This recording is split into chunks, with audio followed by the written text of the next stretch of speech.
Bon, eh bien salut à tous, aujourd'hui je vais vous faire du coup une vidéo FAQ, donc foire aux questions, sur laquelle je vais répondre du coup à toutes les questions que vous me posez, que ce soit sur mon Instagram, sur YouTube, dans les commentaires ou même encore par message privé ou sur mon site internet. Voilà. Comment as-tu commencé tes road trips?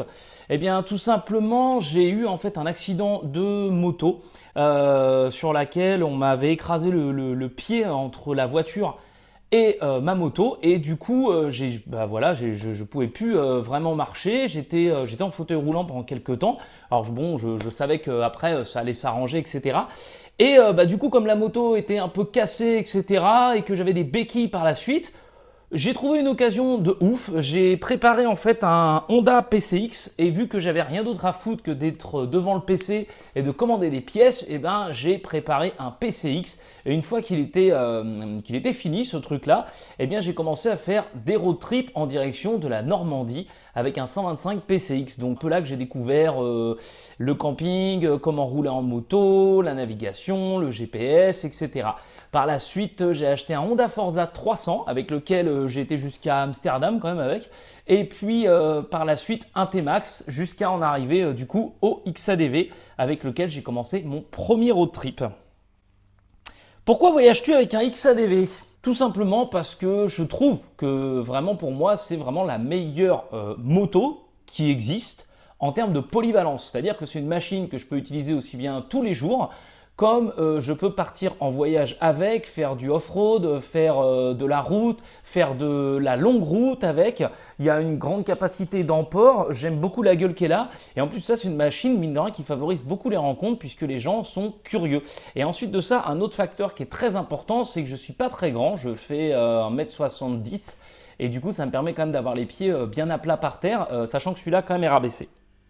Quelle est la moto de tes rêves? Alors celle-là, c'est une belle question. Franchement, j'en ai plusieurs, mais là, comme ça, tout de suite, ce sera une Africa 2020 rabaissée, couleur HRC avec des gros phares additionnels Denali, crash bar complet, bagagerie alu, un beau sabot moteur. Voilà, ça, ce serait la machine ultime et idéale pour moi. De quelle race est Sherlock? De quelle race il est, Sherlock? Hein? De quelle race il est? Eh bien, Sherlock est un border terrier, donc c'est un petit chien qui est anglais et écossais. C'est, comme son nom l'indique, un petit chien de chasse, et c'est le plus petit de tous les chiens de chasse confondus. C'est un chien qui a la particularité de courir aussi vite qu'un cheval, qui est capable de courir d'ailleurs à côté de chevaux toute la journée, qui a un poil qui ne se coupe pas, mais qui s'épile. C'est un poil qui est très très dur, hein. Son petit surnom, c'est poil de balai, comme l'a appelé Alex. Puisque en fait, c'est un chien qui est capable de passer dans les fourrés, dans les ronces, etc. pour chasser. Voilà. Quel est ton métier? Eh bien, moi, je suis photographe et réalisateur. Donc, je photographie des maisons, des appartements pour des agences immobilières. Je fais beaucoup de photos de mariage également. Je travaille bien sûr dans l'auto moto, ce qui est ma spécialité. Et puis après, je fais tout ce qui est, tout ce qui est réalisation de photos et de vidéos.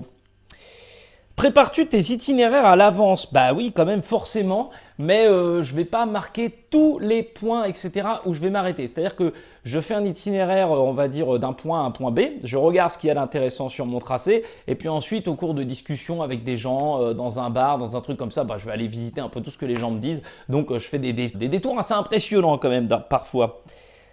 Quel est ton prochain road trip? Là c'est simple, je vais faire la route des Grands Alpes avec le XADV et deux autres XADV. Donc je préparais une petite vidéo toute simple puisque j'avais déjà fait une grande vidéo en plusieurs épisodes avec l'Africa Twin.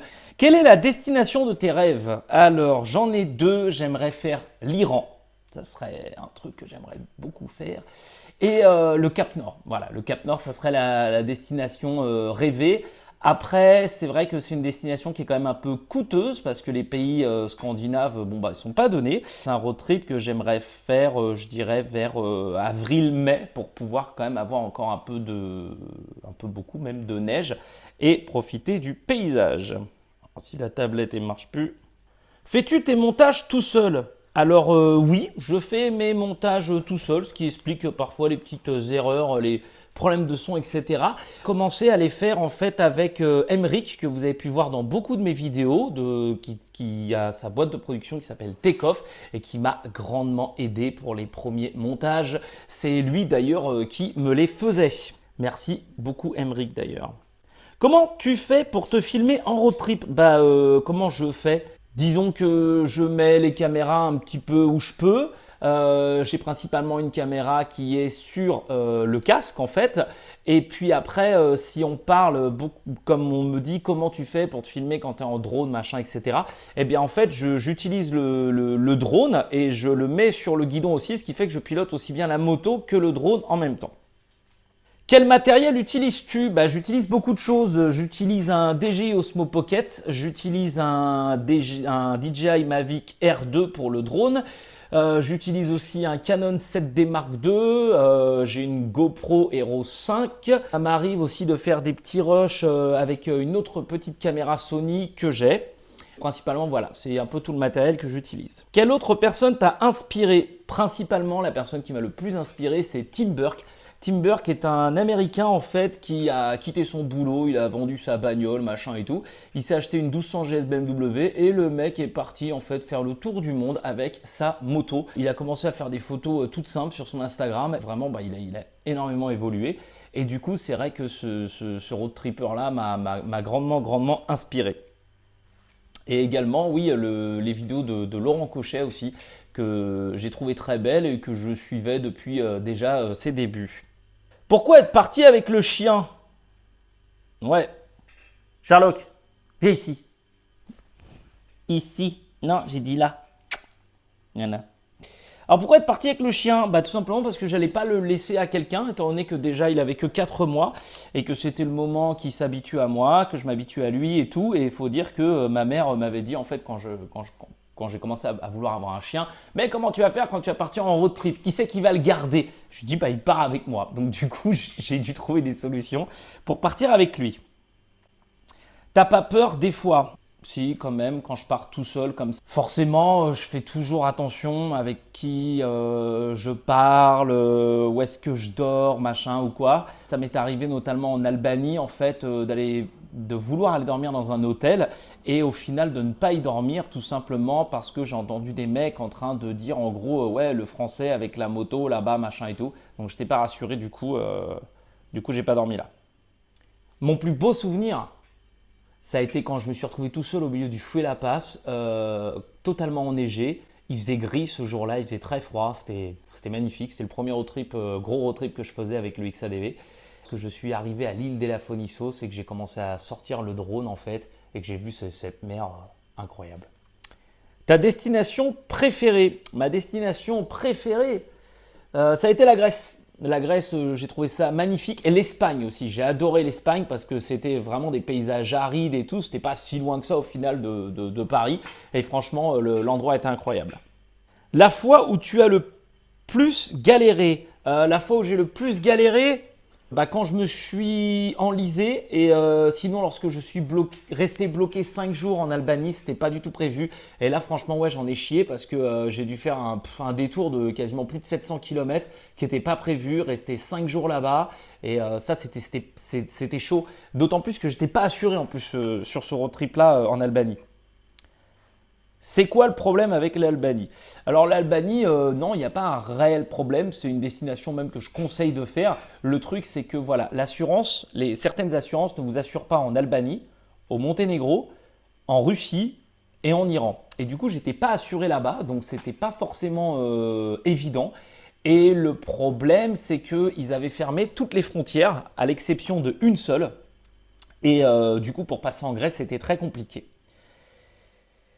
Où est-ce que tu te douches? Où est-ce qu'on se douche, hein? En général, j'utilise les douches qu'il y a dans les campings. Quand je prends un camping public, un truc comme ça, je me douche là-bas.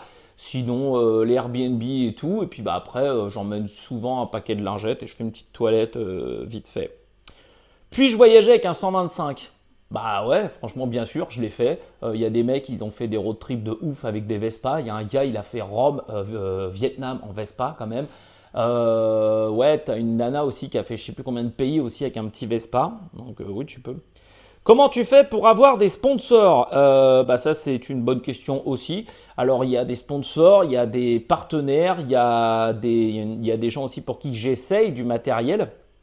Donc en gros, moi en fait je fais beaucoup de photos, je fais beaucoup de contenu sur mes road trips, donc eux ça leur permet d'avoir des supports. Donc souvent c'est eux qui me contactent. Sinon moi aussi ça m'arrive de démarcher certaines marques. Quel conseil me donnerais-tu pour partir en road trip? Franchement, de prendre ta moto, un sac, ce que tu as besoin et de te casser. Voilà, tu trouves une petite destination, un petit truc pas trop loin et puis tu pars, tout simplement. C'est quoi ta tente? Ah, ça, c'est les questions un peu à la con. Ma tente, c'est une Arpenas 2 modèle Fresh and Black de chez Decathlon. Mais ça, ce genre de questions-là, j'y réponds principalement dans mes vidéos YouTube, en fait, notamment itinéraire d'un road trip. Bagage road trip parfait, etc. Ça, j'y réponds. Donc, n'hésitez pas des fois à visionner les vidéos avant de me poser des questions. As-tu d'autres passions que les motos? Oui, alors j'aime énormément les voitures. Moi, j'ai une Buick Regal de 1979. J'adore aussi les véhicules de police. J'aime énormément voyager, la photo, la vidéo, hein, vous l'aurez compris. Et puis, regarder les films. J'adore aussi le cinéma. Quels seraient tes prochains projets? Eh bien, pour mes prochains projets, j'avoue que j'aurais peut-être besoin de vous qui me regardez, qui likez mes vidéos, qui m'encouragez au final, puisque j'aimerais faire un livre. J'aimerais écrire un livre de tous mes road trips qui soit hyper bien illustré, avec des belles photos et tout ça. Franchement, ce serait un vrai kiff. Où est-ce que je peux acheter les autocollants F-Gando? Alors, les autocollants F-Gando Réal, en fait, à la base, ils n'ont pas été faits pour vendre. Je les ai faits pour, surtout en fait, quand je discutais avec des gens en road trip, que voilà, bim, ils puissent prendre en photo la moto et me recontacter après sur mes réseaux, machin ou quoi. Donc, c'était pas trop en cette attention-là, mais vu qu'on me le demande beaucoup, je vais peut-être en faire. Et puis, je vendrai mes autocollants, voilà, sur mes réseaux sociaux. Et j'ai également aussi des clés USB en bois que j'ai fait faire, qui sont magnifiques, gravées F-Gando Réal. Donc, voilà, je vais peut-être même faire des t-shirts, donc on verra bien, je vous tiendrai au courant. Il faut qu'il ait son passeport avec tous les vaccins à jour. En fait, en gros, vous faites une demande de passeport pour le chien. Ça peut aussi remplacer son carnet de santé. Ton accessoire indispensable en road trip? Un gros sac étanche. Voilà, un gros sac étanche. Ça coûte cher de partir en road trip? Franchement, j'ai envie de dire par rapport aux bornes que je fais, aux pays que je visite, etc. non. Puisque je ne dépense quasiment rien. Le principal budget de mon road trip, c'est l'essence. Mais vraiment, c'est ça. Là, quand je suis parti en Grèce, j'ai mis 434 litres d'essence. Ça correspondait à environ 700 €. Et pour vous dire un ordre d'idée, j'ai dû dépenser à peu près la même chose pour un mois complet de voyage. Moi, je mange des boîtes au bord de la route. C'est rare que je me fasse des restos. Je dors dans ma tente. Donc non, je ne dépense rien. Qui est-ce qui est le plus dur durant tes road trips?